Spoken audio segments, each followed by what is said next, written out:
In today's Tuesday Talk, we're discussing finding love later in life. It can be difficult. Maybe you're a divorcee or a widow and you're considering getting back in the dating scene.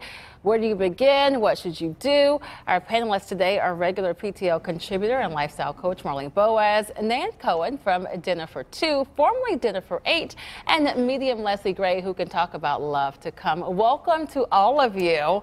And this is a topic I'm sure that you probably hear often because many people are looking for love, but it can be hard to get back out there. So, Marlene, what do you recommend? Well, you know, whether it's a divorce or you're widowed, it is hard to get back out there because it's a big change. Yes. And so you have to really think about what you want, make sure that you really are in a place to move forward. So really take time to reflect on what's important to you and what you're looking for.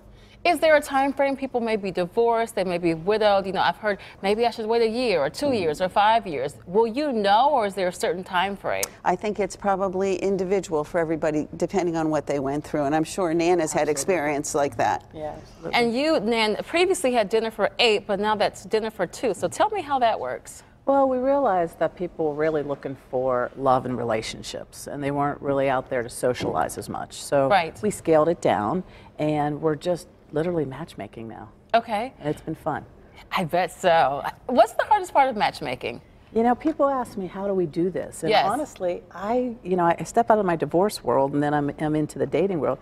You get that feeling when you're talking to people. And it's an interesting question you posed earlier. It can happen. I've got people that come out of a divorce or they become a widow and they want to socialize. So it kind of comes together sooner. And then for others, it could be a little longer. But the time frame, I don't think we have to put on there. Right. Okay, but it's when you feel comfortable doing that. Now, Leslie, I want to bring you into the conversation. You are a medium, so you can perhaps think of love to come for people or let them know what could be in their future. Do you see that often? I do.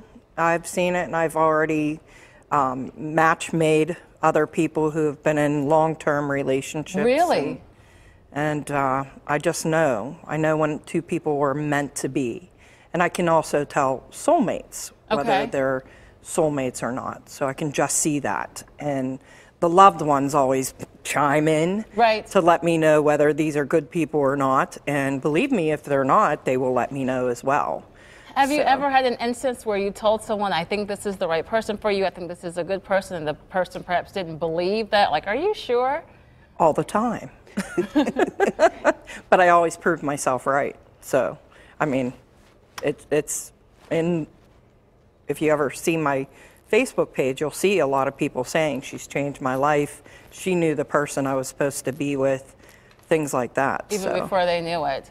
And so what's the first step in getting back out there? You've determined, okay, I think I'm ready. What do you do? I mean, is it do you do a makeover? Do you look online? Like, what are some of the first steps? Well, I think you bring up a good point. I think you're talking about loved ones who maybe are not on the earth anymore, giving influences. But certainly your friends and family, if you let them know that you're ready, they may be able to find someone or at least get the word out there. So there are some wonderful people out there that they may know who are also ready. So that's one way to do it.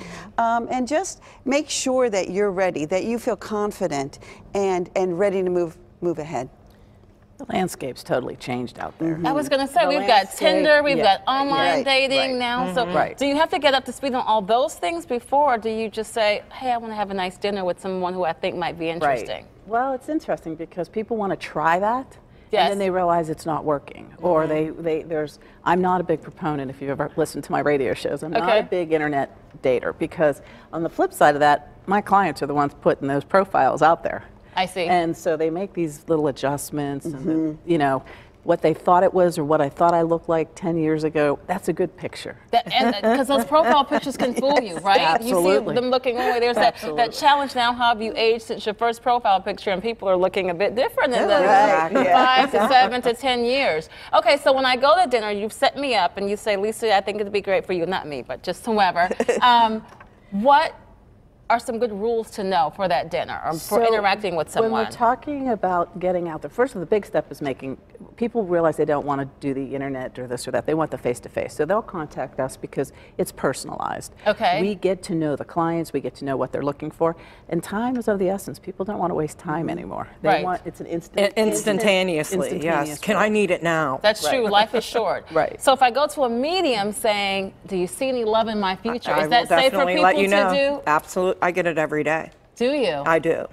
It's one client or another, I get it every day. And do you find that there are more mature adults who are still looking for love? Oh, absolutely. We all want to love and be loved. And so even as we get older, it becomes even more important as we get wiser and find out what's really important in our lives. And in our lives. And we have a different perspective of life as we get older. Oh, I'm sure. And people don't want to be alone when they get older, and definitely don't want to die alone. Right. So that's I get a lot of that from my older clients. Like, do you see me finding somebody, because I don't want to be alone for the rest of my life, and I definitely don't want to pass away without somebody that goes there. To my ages and stages, exactly. Yes. The ages and stages comes into play. What you're looking for in your 20s and your 30s and your 40s may not be what you're looking for in your 60s, your 70s, and your 80s. True. And you have an event coming up. Tell us about that. We do. We're having a wonderful event which is going to be open to the public. Yes. And we've picked. What we're going to do there is we have Leslie coming to the event. Oh boy, okay. Yeah, which is something new for us because she's going to be there working the crowd. And when we talk about love and looking for it, doesn't necessarily have to be love. It could be companionship. Right. It could be, people are looking for different pieces of that. Okay, and this is January 27th? Okay, right. And it's called Hobby Prodigy. That's at the mall at Robinson, and it's from 6 to 9. Okay. And there's going to be an activity. We have wonderful food coming from Sepra Zoda. Okay. And Leslie will be there, and we're going to be so busy with mingling, and we're going to let people there feel the singleness of that night. Yes. Whether you're widowed, whether you're suddenly single, whether you're divorced, whether you've been professionally single. Okay. It'll all work. Wonderful. And you never know, you just might meet someone there. Absolutely. Ladies, thank you so much. A pleasure to speak with all of you. Our thanks to Marlene Boas, Nan Cohen, and Leslie Gray. You can get details on Dinner for Two on our website, kdk.com/PTL. Remember, we have Tuesday Talk every Tuesday here on PTL.